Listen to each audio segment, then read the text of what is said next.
자, 인사합시다. 안녕하세요. 예, 만나서 반갑습니다. 김현입니다.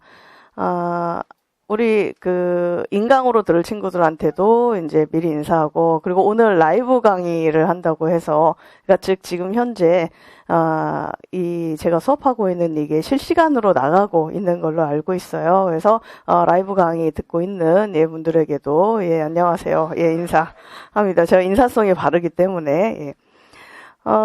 앞으로 이제 우리 같이 어떻게 공부를 할 건지 지난 시험 경향 좀 간단하게 짚어보고, 그 다음에 그거에 맞춰서 앞으로 어떻게 공부를 할 것인가 좀 이야기를 해보고, 그 다음에 몇 가지 안내사항 수업과 관련해서 말씀을 좀 드리도록 하겠습니다. 그래서 그 이후에 이제 수업을 본격적으로 진행하려고 하는데, 일단 지난 시험 경향에 대해서 우리가 좀 이야기를 해보면, 지난 시험의 경향은 이제는 재작년이 됐죠. 이제 새해가 바뀌었으니까, 이제 재작년 시험 경향과 비교를 해보면 같은 점도 있고 차이점도 있습니다.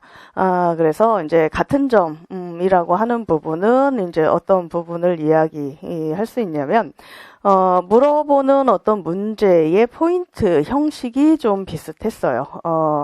첫 번째로는 디렉션이 좀 분명했던 게 작년 시험과 재작년 시험의 공통점입니다. 그래서 여러분들이 이제 과거의 교육학 기출이 나왔던 과거 문제들, 한 4년 전이나 5년 전 문제, 그리고 작년, 재작년 문제 이렇게 비교를 해보시면 차이점을 느끼실 수가 있는데, 예전 과거의 문제는 디렉션이 불분명했어요. 디렉션이 불분명하다라는 얘기는 뭐냐면 뭘 써야 되는지를 명확하게 얘기를 안 해줬다는 거죠.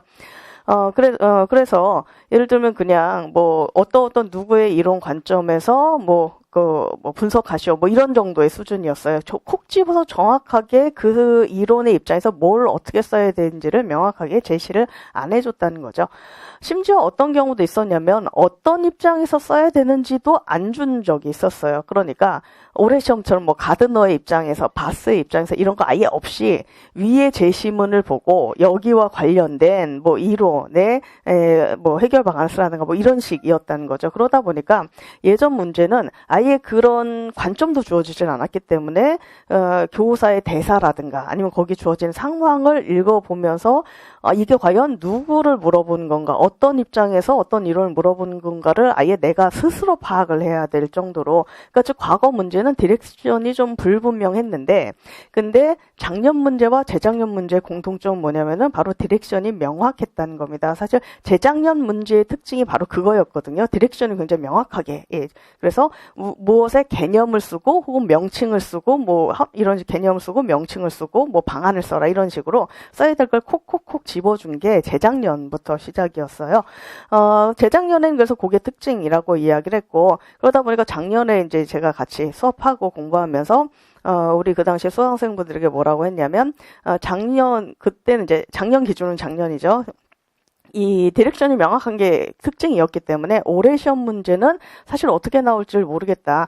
또 똑같이 디렉션 명확하게 이렇게 콕 집어서 나올지 아니면 다시 옛날 문제로 회귀해서 뭔가 뭉뚱그려서 물어볼지 모르니까 그 부분을 이제 주의해라. 그래서 만약에 시험장 가서 디렉션이 명확하게 나오면 쓰라는 것만 딱 쓰고, 그게 아니라 예전처럼 뭉뚱그려서 나오면 관련된 내용들 이거저거 많이 써주는 게 좋다라고 말씀을 드렸는데, 올해 시험 문제, 이번 시험을 딱 보니까 똑같이 디렉션이 명확하게 이렇게 나왔다는 거죠. 그래서 명칭을 쓰라든가 개념을 쓰라든가 이런 것들이 이제 유의점 한 가지를 쓰라든가 이런 식으로 이제 나왔었죠.